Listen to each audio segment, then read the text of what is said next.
Today we're going to take apart the Galaxy Fold. This is the phone from Samsung that opens up to show off a full internal display tucked inside the two halves.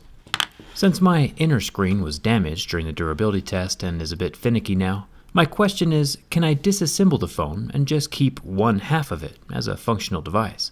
Because technically there is that one screen that still works on the outside. It should be an interesting little experiment. Let's get started.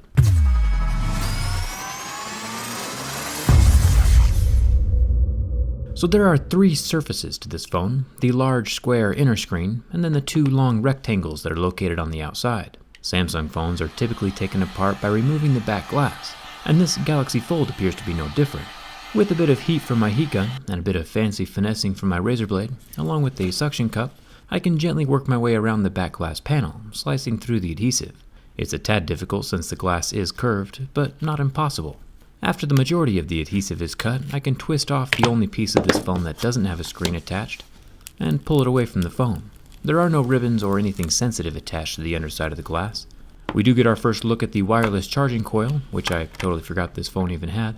Now we have two sides left. I'm going to assume that this phone has more components under the smaller display, so I'll grab my suction cup, heat gun, and razor blade, and work my way around the glass once again, taking special care not to put my razor blade too deep into the phone, because if the screen gets poked from the underside, it'll be dead. The screens are very fragile, as we learned from the folding screen inside of this phone. After the adhesive is warmed up and cut away, I can tilt the screen up and away from the hinge side, folding it open, allowing access to the thin ribbon cable plugged in underneath the black plastic cap. Once I unsnap that like a little Lego, the front screen and glass panel can be removed. It's a super thin, compact little design. OLED screens are as thin as they come. It's the same style of screen we saw on the back of the Nubia X. And now we know that Samsung can do dual screens, maybe they'll start adding front and rear screens to their other phones, just because they can. No complaints here. There are 19 visible screws holding down the internal back plastics to the phone, and 3 more screws hidden underneath the wireless charging flap. After those are removed, the wireless charging can be pulled away. This has the circular wireless coils in the center, along with what looks like NFC coils, all of which can communicate through the gold contact pads that rest up against the motherboard. Now I can remove the black plastics from the right side. The top section has a built-in loudspeaker along with a separate earpiece speaker. Kind of interesting that they are both right next to each other. Then we have a plain black piece of plastic that brackets around the battery. And lastly we have the bottom plastics, which contain the loudspeaker.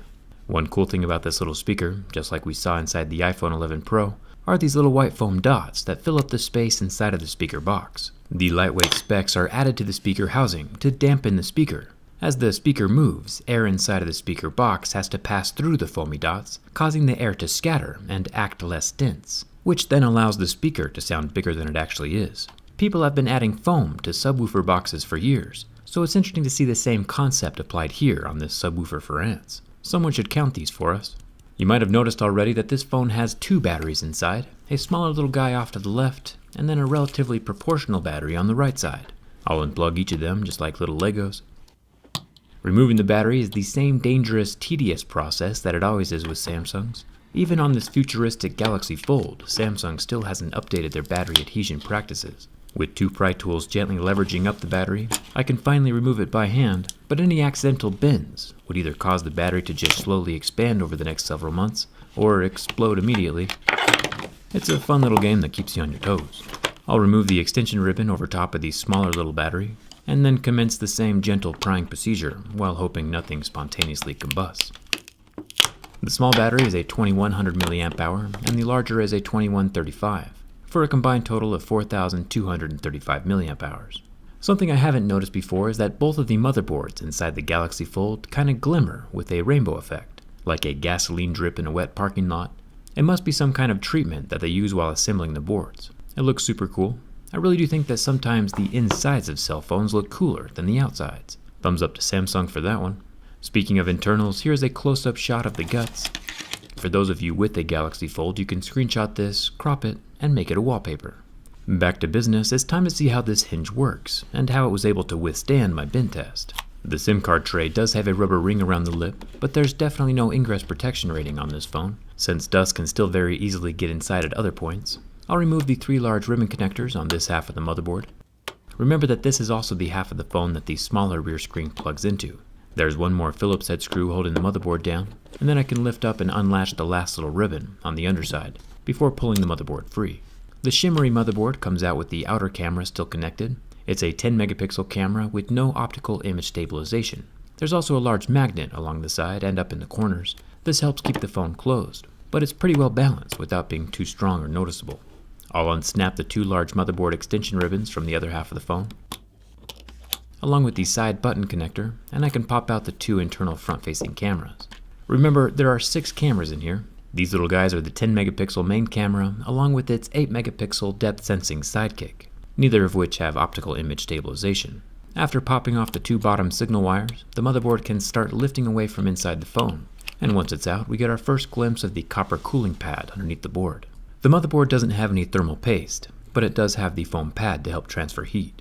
The triple camera setup on the Galaxy Fold is very similar to the Galaxy Note 10, with its 12 megapixel 2x optical zoom camera down at the bottom, then the 12 megapixel main camera here in the center that also has optical image stabilization. The main camera also has the little variable aperture gizmo. It can magnetically adjust how much light can enter the sensor with its little circular shutter thingies. Pretty cool. The 12 megapixel wide angle camera up top does not have any optical image stabilization. Remember how I was going to take this phone apart and see if half of the Fold could still function as a full phone? Well, both sides do have a battery, and one half has an extra screen, so it was a good theory. But the problem is the small screen is on the opposite side of the USB-C charging port, so the Galaxy Fold definitely needs both halves of the phone to still function. Who would have thought? The copper vapor chamber can pry out of the phone easy enough. This little guy just dissipates the heat from the processor, allowing the phone to run a little cooler. We've seen this kind of copper inside of a lot of phones at this point, so let's keep going. It's time to check out the massive internal 7.3-inch AMOLED screen and the complex hinge contraption that holds this whole thing together. Now you probably remember that this is the second time the Galaxy Fold has been released. The first time it launched there was what looked like a screen protector on top, but was actually part of the screen itself. Samsung has since extended that screen protector looking plastic component of the screen up underneath this plastic bezel, so people now won't be tempted to peel it off. My temptation to peel the screen off though is still pretty strong, so let's proceed. The screen is paper thin this time, and well, you know, it's foldable. It feels like a giant piece of thick packing tape just peeling away from the phone body, and it's rather satisfying. Samsung has added a metal plate under each half of the phone on this new version, and this is supposed to add a little bit of structure to the screen, at the same time while not allowing any dust to get behind the display to cause damage, since the phone body is not dustproof. Samsung has said that anyone with a Samsung Fold can replace that inner folding screen during the first year for a one-time fee of $149, which seems more than reasonable. But if you happen to break the screen more than once, or after that first year, it'll be $599. Funny how Samsung can replace the whole screen for the same price that Apple's charging to swap the back glass of an iPhone 11. Now let's take an up-close and personal look at this hinge. This floppy boy survived my durability test, and I think it's time we found out how and why. There are some pieces of long, thin black tape covering up the internal screws. I'll pull those away from the Galaxy Fold, so we can see more of the impressive engineering. We can also see some of the sand that slipped up inside the Fold. This is still causing a grinding noise as the phone opens and closes. Let's take things a step further. The hinge of the Galaxy Fold is made up of 3 main components, the first of which being the massive back metal spine of the Fold, and it's held in place by 10 screws. Once those are removed, the spine can be pulled from the center of the phone. Its metal design has chambers or ridges inside to help guide the other components of the hinge. It keeps them from bending too far or rotating out of place. Here in the center we see the inner gears inspired by watch mechanics, along with 3 of the 4 spring-loaded clasps that lock the Fold into the open position. It feels extremely well balanced. Inside of the Fold we get these metal interlocked shovel-looking gizmos, 2 large ones in the center with 2 more smaller versions at both the top and the bottom. There are a lot of moving parts inside of this thing, which does make it feel very balanced and natural, while also being incredibly sturdy. But with all the precision that these moving parts require, there's not very much room for any specks of sand, and currently sand and dust can still get inside and grind away to their little heart's content. So while this hinge design was inspired by watch mechanics, hopefully Samsung can also seal it up, like watches are, in future versions of the Fold. I think it's an awesome innovation, and it's good of Samsung to take care of their customers by offering replacement screens for so cheap during that first year. I look forward to seeing what other versions of the Fold come out next. Personally, I want to see a smaller fold that opens vertically into a normal size cell phone, kind of like the old school flip phones. It'll be fun to see what happens.